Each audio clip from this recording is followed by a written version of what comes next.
Hello, this is Reverend Don Lewis, and welcome to another week of Living the Wiccan Life. This week we bring you our interview with Zsuzsanna Budapest, founder of Dianic Wicca. I'm sure you'll enjoy it. Hello, this is Reverend Don Lewis, and I'm here with Zsuzsanna Budapest, and I don't even know where to begin.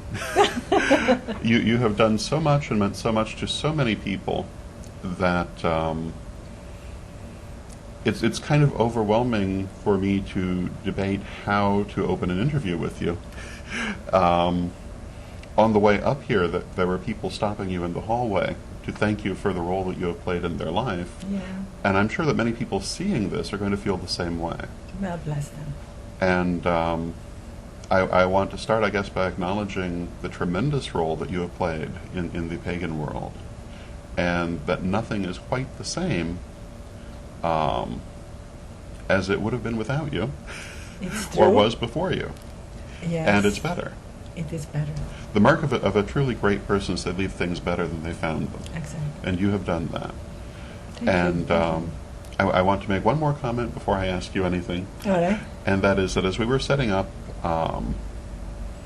we were arranging this lovely background, the beautiful roses, and I was very struck by, and I remarked upon the fact that whenever I've had interactions with your tradition, everything has been beautiful. Yes.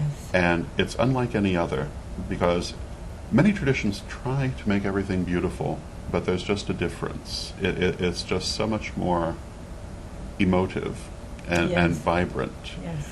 And I think that really speaks to your connection to spirit. And nature. And nature. It is where the spirit is. It's true. That's what it. And the woman's touch. A woman's touch. We always require beauty, whatever we do. Let me ask you, of the changes that you have created and the changes you have seen, what is most striking to you? What do you feel has been the greatest change in the community? Good question. Let me just have a second on this one. It's Of sort course. of like suddenly I have 3 decades marching in front of me. Let me just go back to the 70s.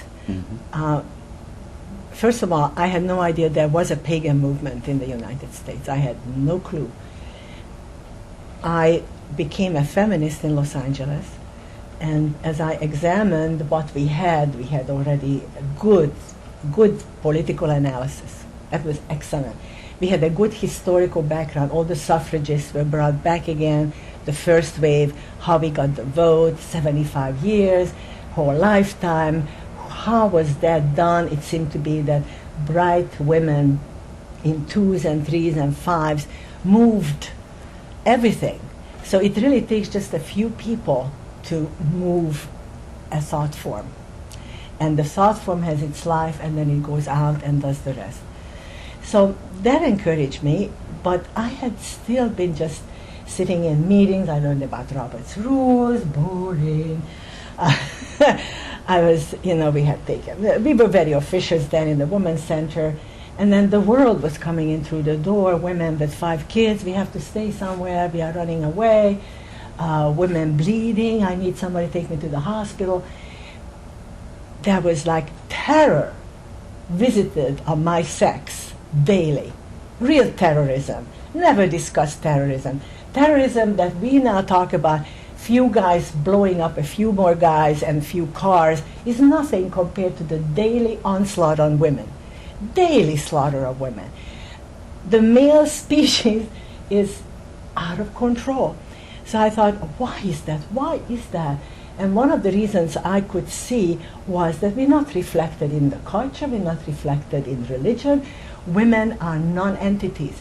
So if we are non-entities, that means we're nobodies. So to kill us, to harm us, is okay, because we're not even people.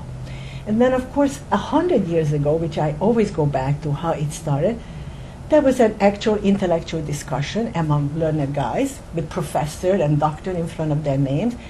Do women actually have souls? This was discussed as a serious matter, and it was used against women not to be enfranchised with the vote. And I thought, my mother is a witch.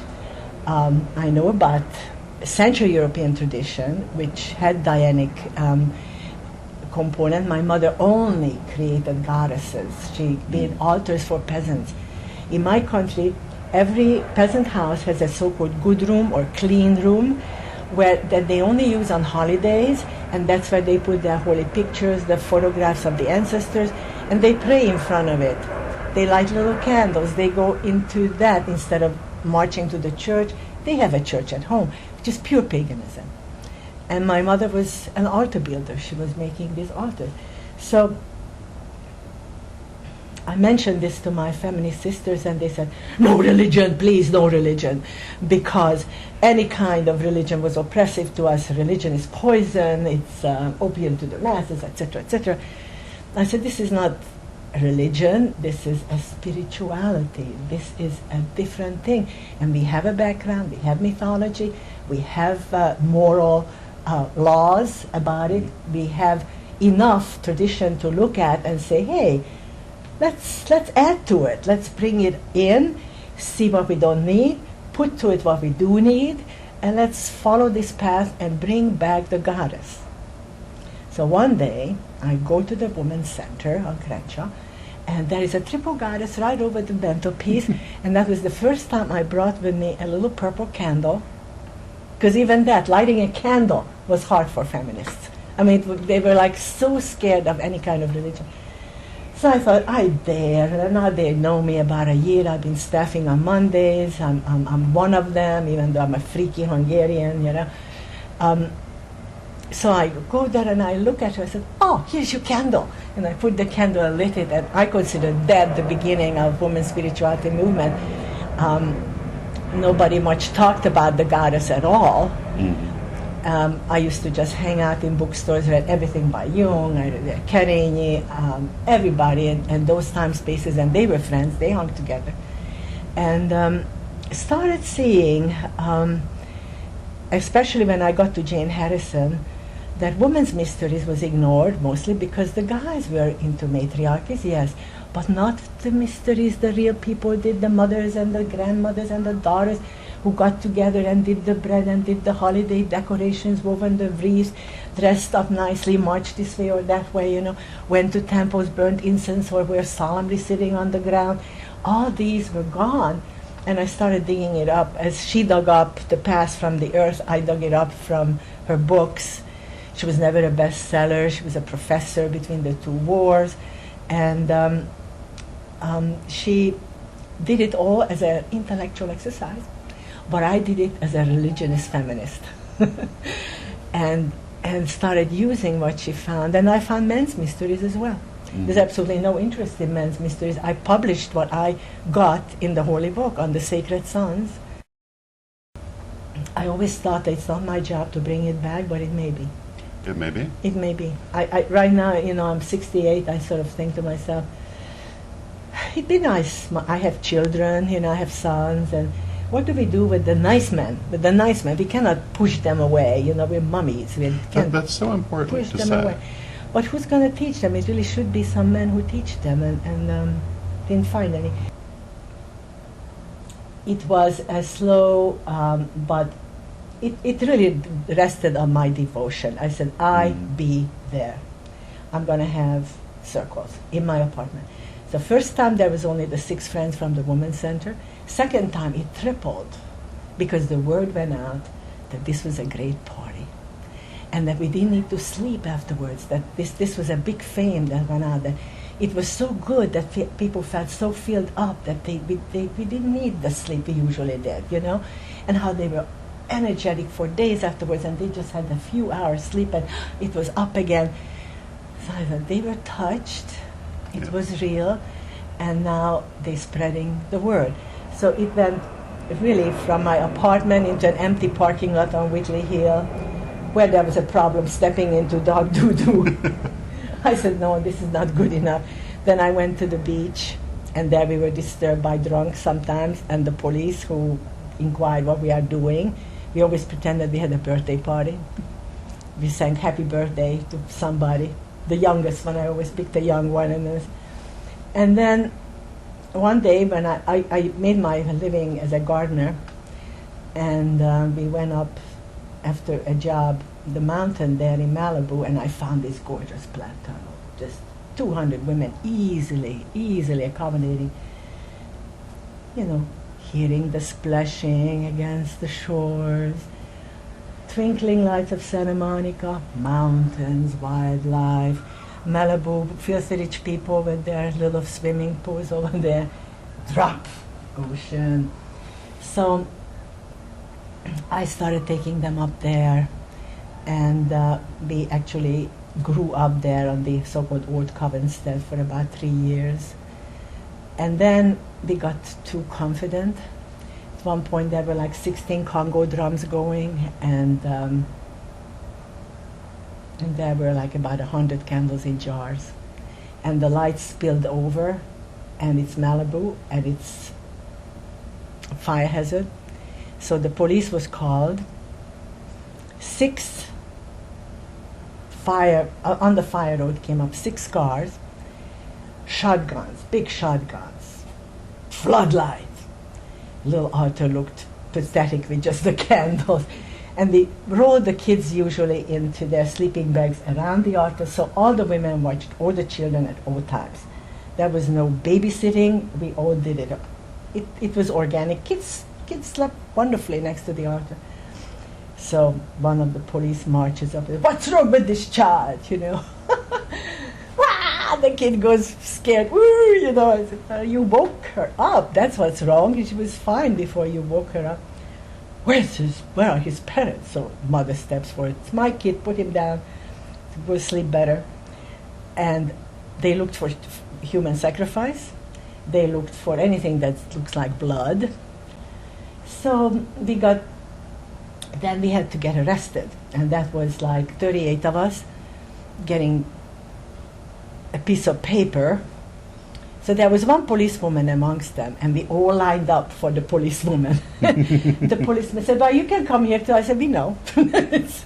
We just wanted to make a point that this is a women's event. They disturbed us, and there was one woman, we deal with her. So by the time, you know, the 10th, 15th woman got there, we started getting chatty. Gee, those are great boots. Where did you get those boots? Oh, I got them down the you know. Did you hear that? How much were they? Oh, really? Well, write this down. We gotta go there. And then just by the time she wrote up 38 thingies, the other guys left, and we left. Finally, she left in her car, and we had to go to court. Mm-hmm. 2 of us were lawyers there. Immediately, we took pictures, and the charge was fire hazard. And it also turned out that the land itself that we were trespassing belonged to Iran. And this was the time the 44 hostages were there. Oh my goodness. So I said, I'm going to make a stink about this. Why would American women be not allowed to use this space where there was no sign that is like, you know, this is off limits? There was no signs whatsoever. It was wilderness. Mm-hmm. Why couldn't American women be in the wilderness safely with each other, with their kids, having a nighttime experience? So we went to court, and never came up because one of us, Helen, had a beard, nice blonde beard, and the police was totally riveted by this. And they yanked on it, and they talked to each other about it. And when we got to the court, which, by the way, the judge was sitting there in a T-shirt, and the sign says on the Malibu court, no barefoot.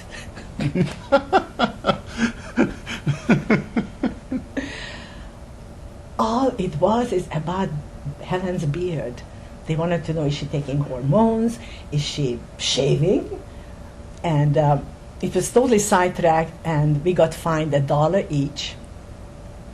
And I said, we're not paying that. We're not paying any fine because we were not heard. We have a case.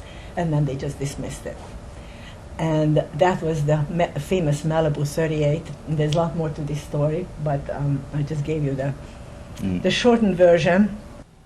I hope that you enjoyed part 1 of our interview with Zsuzsanna Budapest, and that you'll join us again in part 2 of our episode as we continue our conversation. Hello, this is Reverend Don Lewis, and I'm very pleased to announce the publication in paperback of Witch School's Lessons for the First Degree. Available now for pre-order from witchschool.com, and coming soon to a bookstore near you, together with lessons for the second degree and lessons for the third degree.